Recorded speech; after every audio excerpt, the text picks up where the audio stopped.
आज हमारे बीच हैं सिग्नेचर ज्योतिषाचार्य श्री रमेश यादव जी। आज हम रमेश यादव जी से देश के हालात पर बीजेपी का राष्ट्रीय अध्यक्ष कौन हो सकता है और देश में अमन चैन कैसे सहयोग जनता कर सकती है अमन चैन को के लिए, तो इस विषय पर आज हम सिग्नेचर ज्योतिषाचार्य रमेश यादव जी से बात करेंगे। रमेश जी, पहले आप अपना परिचय दें। नमस्कार मनोज जी, मेरा नाम राही रमेश यादव है और मैं भगवान की कृपा से सिग्नेचर ज्योतिषाचार्य का काम पिछले 15 सालों से कर रहा हूँ। और मैं गांव मेलास में मेरा जन्म हुआ था, जिला रेवाड़ी का रहने वाला हूँ और अंतर्राष्ट्रीय तौर पे लोग मुझे सिग्नेचर गुरु के नाम से जानते हैं। जी, ये जो काम आप कर रहे हैं ये कब से कर रहे हैं?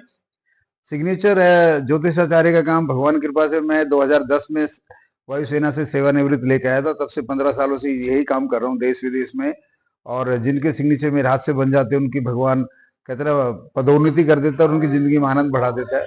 तो अभी पीछे जो आपने करे हैं जिनके लिए भी कोई प्रमुख चेहरा या किसी प्रमुख पार्टी के लिए आपने कोई सिग्नेचर का काम किया हो जिसकी उपलब्धि रही हो, दिल्ली के बारे में, किसी के बारे में कुछ पिछला बताएंगे अपना?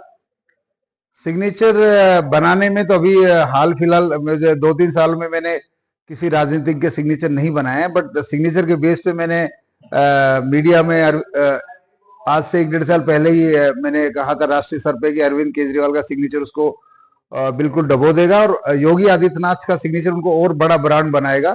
तो दोनों भविष्यवाणी लगभग भगवान ने सत्य करा दी। योगी आदित्यनाथ पिछले 2 साल में और बड़े ब्रांड बन चुके हैं और वो अरविंद केजरीवाल की नैया बिल्कुल डूब चुकी है। अच्छा, तो अब रमेश जी, अब बताइए, आपकी जो सिग्नेचर ज्योतिष है, अभी देश का जो भाजपा का राष्ट्रीय अध्यक्ष चुना जाना है, किसके सिग्नेचर जोर मार रहे हैं आपके हिसाब से? राष्ट्रीय अध्यक्ष में मेरे दिमाग में जो भगवान की कॉमन सेंस आ रही है, मेरी जो कहते हैं ना प्रभु की सेंस से मैं काफी भविष्यवाणी करता हूँ, तो उसमें जो नाम है वो शिवराज सिंह चौहान और संजय जोशी जी। जो संजय जोशी जी पिछले 10 साल से एकदम अंडरग्राउंड है, राजनीति में बिल्कुल हाशिए पे बैठे हैं और उनका नाम संजय जोशी जी या शिवराज सिंह चौहान जी राष्ट्रीय अध्यक्ष पद पे मतलब दावेदार है। मेरी ज्योतिष के हिसाब से या मेरी गणना के हिसाब से मैं दोनों हम प्रमुखता से लूंगा। तो आपने दोनों के सिग्नेचर गौर से देखे हैं? बिल्कुल देखें, और संजय जोशी के सिग्नेचर तो मैंने खुद मॉडिफाई किए थे आज से 4 साल पहले उनके जगह पे जाके। श्री जसवंत सिंह मुझे संजय जोशी जी के पास लेके गए थे, मैंने उनके सिग्नेचर मॉडिफाई किए थे। अगर संजय जोशी जी वो सिग्नेचर फॉलो कर रहे जो मैंने मॉडिफाई किए थे, तो मैं कह सकता हूँ कि वो सिग्नेचर का टाइम आ गया कि वो एक किसी बड़े पद पे इस साल चले जाएंगे और वो राष्ट्रीय अध्यक्ष का पद भी हो सकता है। ये तो रही राष्ट्रीय अध्यक्ष की बात, क्योंकि आप सिग्नेचर देखते हैं तो जिसका भी आपने देख के बताया, आपने उसके आधार पर कहा। तो देश के अभी जो हालात हैं, इसमें देश में अमन चैन में सरकार और आम जनता का क्या योगदान रहता है कि देश का भविष्य शांति की ओर कैसा रहेगा? देखिए, देश की अमन शांति में जाने अनजाने में लोगों में एक भ्रम डल गया कि देश की अमन शांति सरकार का रोल है। मैं जनमानस को आपके माध्यम से बताना चाहूंगा मनोज जी, देश की अमन शांति सरकारों का रोल ना के बराबर है। सरकारों का रोल उतना ही जैसे किसी दाल में नमक होता है, ठीक है।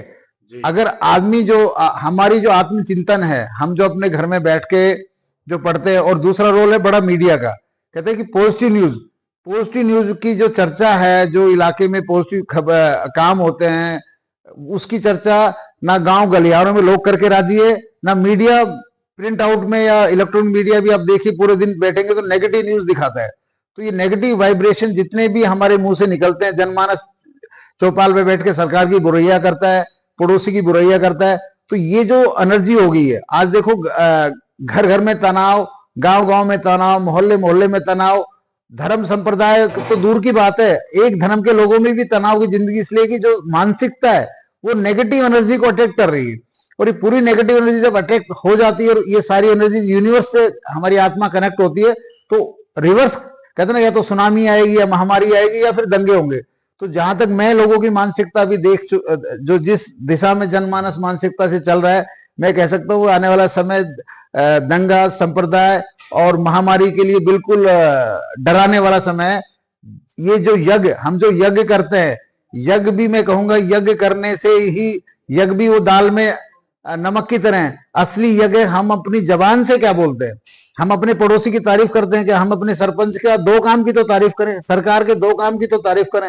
ऐसे इलेक्ट्रॉनिक मीडिया को भी खबरें ढूंढनी होगी, अच्छा इलाके में क्या हुआ, चोरी कहाँ हुई, डकैती कहाँ हुई, लूटपाट कहाँ हुई, एक्सीडेंट कहाँ हुआ, ये खबरें डलती हैं मीडिया में। तो ये भी जनमानस की नेगेटिव एनर्जी को और एक्टिवेट करती है, और वो नेगेटिव एनर्जी जाके हमारी जो डेली लाइफ की जिंदगी उसमें तनाव पैदा करती है, और हमारे पूरे देश और पूरे विश्व के लिए ये सुनामी और महामारी का संकेत तो देती है, बल्कि उनको लाने का काम भी करती है। आपने कहा कि नेगेटिव विचार, अगर सभी लोगों के नेगेटिव विचार इकट्ठे होते हैं, मैक्सिमम विचार अगर नेगेटिव होते हैं, तो वो टकराकर सारे माहौल को नेगेटिव कर देते हैं। तो आप क्या संदेश देना चाहेंगे देश की जनता को कि कैसे माहौल को पॉजिटिव बनाया जाए और इस देश में अमन चैन कायम रहे? एक छोटी सी बात समझाता हूं। आप देखिए मनोज जी, आप बताइए,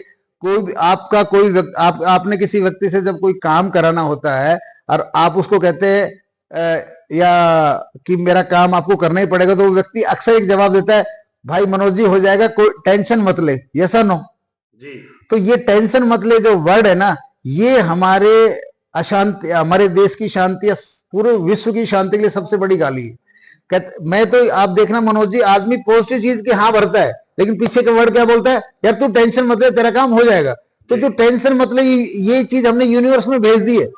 तो टेंशन वर्ड एक ऐसा वर्ड है जो पॉजिटिव लोग, इवन आईएएस हो, मंत्री हो, संतरी हो, अरबपति हो, जब किसी को कोई कंफर्मेशन देता है, उनको ये कहना चाहिए, भाई आनंद ले, तेरा काम हो जाएगा, भाई मौज ले, तेरा काम हो जाएगा, भाई तू रिलैक्स ले, तेरा काम हो जाएगा, भाई तू विश्वास कर, तेरा काम हो जाएगा।